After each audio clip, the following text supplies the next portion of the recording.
తెలంగాణ రాష్ట్ర రాజకీయాల్లో తీవ్ర విషాదం చోటు చేసుకుంది. వైరా మాజీ ఎమ్మెల్యే బానోత్ మదన్ లాల్ గుండెపోటుతో కన్నుమూశారు. 4 రోజుల క్రితం కడుపు నొప్పితో తీవ్ర అస్వస్థతకు గురైన ఆయనను కుటుంబ సభ్యులు చికిత్స నిమిత్తం హైదరాబాద్లోని ఏఐజీ ఆసుపత్రికి తరలించారు.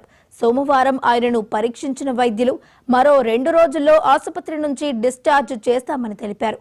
అయితే ఈలోపే పరిస్థితి మరింత విషమించడంతో మదన్ లాల్ ఇవాళ ఉదయం గుండెపోటుతో తుది శ్వాస విడిచారు. ఆయన మృతితో వైరా నియోజకవర్గ వ్యాప్తంగా విషాద ఛాయలు అలుముకున్నాయి.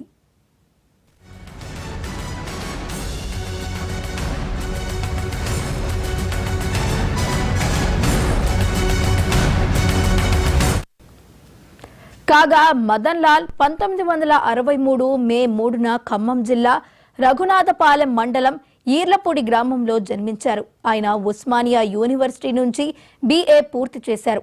2009లో వైరా శాసనసభ నియోజకవర్గం నుంచి స్వతంత్ర అభ్యర్థిగా పోటీ చేసి తన సమీప ప్రత్యర్థి సిపిఐ అభ్యర్థి బానోత్ చంద్రవతి చేతిలో 47,539 ఓట్ల తేడాతో ఓటమి పాలయ్యారు.